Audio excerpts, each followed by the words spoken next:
Porušili ste rozsudok špecializovaného trestného súdu v prípade pána Lališa a spol. Čo bol ten dôvod?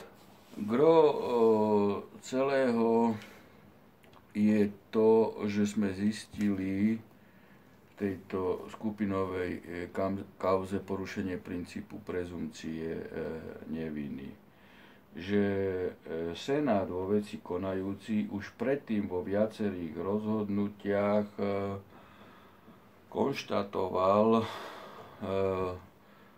o niektorých páchateľoch vinu v iných rozhodnutiach bez toho, že by v týchto kauzách vystupovali procesne ako obžalovaní, dokonca s uvedením konkrétnych mien a priezvisk. Čiže takýto senát bol zaujatý a z toho titulu aj nezákonný. Okrem porušenia princípu prezumcie neviny dá sa v širších súvislostiach hovoriť aj o porušení princípu nebis in idem, nie dvakrát o tom istom.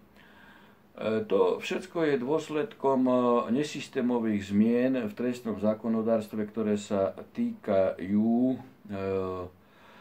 umožnenia širokého až extrémneho uplatňovania dohôd o vine a treste, čo je v rozpore so základným princípom spravodlivosti. My máme článok Európskeho dohovoru 6.1 o spravodlivom procese a je tu aj konkrétna judikatúra Štrasburgu, ktorá jasne povedala v tomto prípade, ako som citoval, že takíto sudcovia sú nezákonní, a teda, že sú zaujatí už, lebo majú dopredu vo vedomí prezumovanú vinu vo vzťahu ku konkrétnym osobám. V krátkom čase bude rozsudok aj s celým spisom, teda naše rozhodnutie, nie rozsudok, lebo my sme rozhodovali na neverejnom zasadnutí, uznesením vrátený prvostupňovému súdu na nové konanie a rozhodli sme aj o tom, že musí túto vec pojednávať Senát, ktorý bude v novom zložení. Tí traja sudcovia, ktorí tam boli, nesmú to pojednávať a musí sa vykonať dokazovanie v celom rozsahu od začiatku.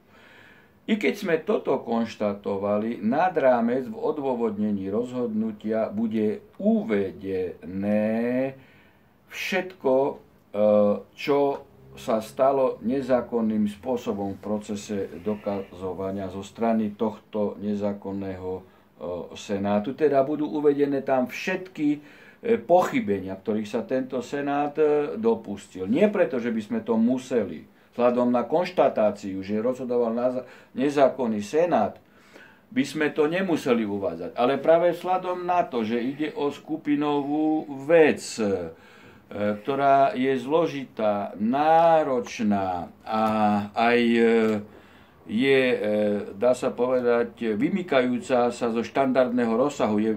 Je to spis veľkého rozsahu. Sme detailne poukázali na všetky pochybenia práve v tom smere, aby nový senát nezopakoval tieto chyby a aby sa proces uberal zákonným spôsobom, aby sa nemusela vec v prípade, že nespokojne budú procesné strany, rušiť, eventuálne, aby sa vec nedostala opätovne, či už na najvyššie, alebo eventuálne na ústavný, alebo aj na Štrasburg. Preto sme povedali preventívne, že to a to bolo urobené zlé a preto nový senát sa musí vyvarovať týchto pochybení. By ste tam tiež hovorili o nejakom procesnom pochybení, ktoré sa stalo v rámci toho, že napriek tomu, že Roháč alebo s Roháčom sa tam odohralo? No, tam to bola vážna vec, že sa konalo v neprítomnosti. Sice on vyhlásil, že netrvá na svojej účasti, lebo mal paralelne prebiehajúce trestné konanie v Maďarsku, ale v takom prípade musí byť upovedomovaný obžalovaný o odročených pojednávaniach a už je len na ňom, hej, či sa zúčastní alebo nezúčastní. V tomto smere súd nepotrebuje vyjadrenie, či sa chce alebo nechce zúčastniť. Má povinnosť. Ale je povinný jeho oboznámiť s týmto termínom a musí mať v tomto smere vykázané doručenie.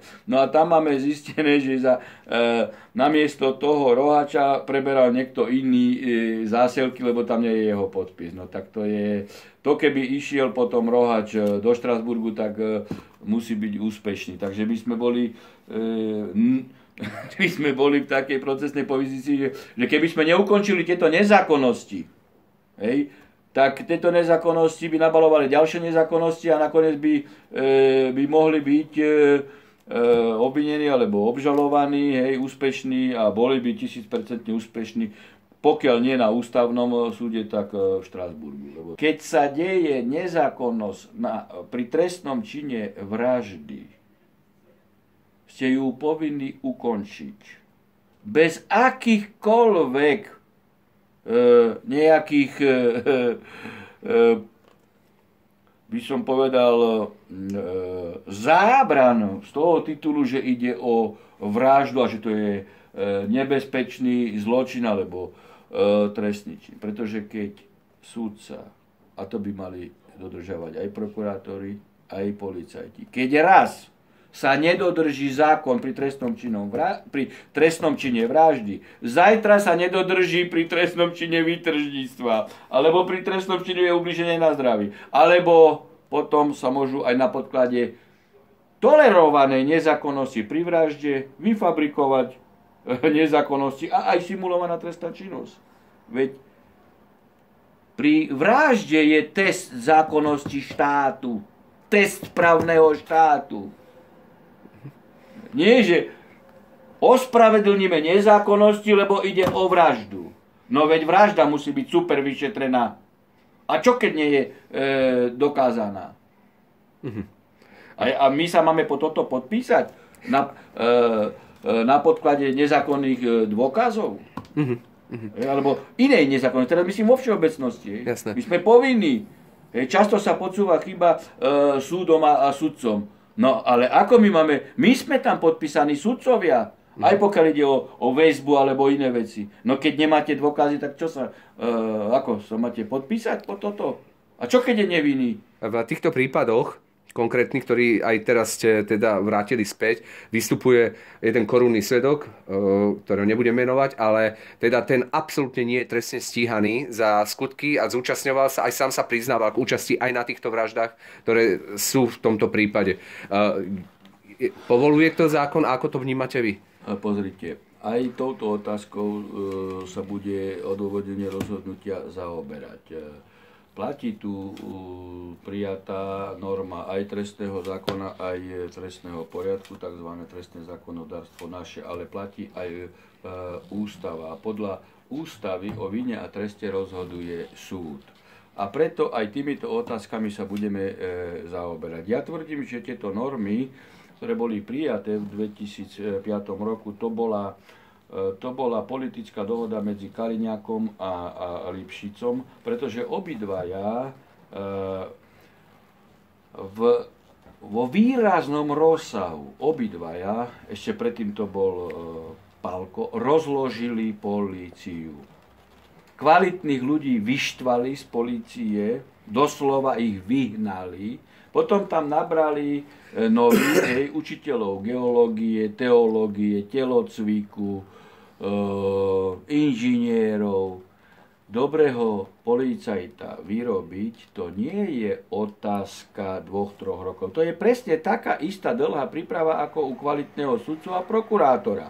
No a títo ľudia, navyše keď ani nemajú niektorí právnické fakulty, respektíve policajnú akadémiu a narýchlo robili kurzy, nemohli tento personálny substrát nahradiť, tak preto prijali tieto odklony a tieto dohody o vine a treste. Ja si dovolím tvrdiť z titulu toho, že robím skoro už 35 rokov trestné právo, že toto je deformita princípu spravodlivosti. Založiť všetko na nejakom priznaní, pritom to priznanie môže byť účelové, toto priznanie môže byť spôsobené alebo získané aj napríklad vydieraním a ja to nazývam, že tá dohoda to je kupčenie s vrahmi.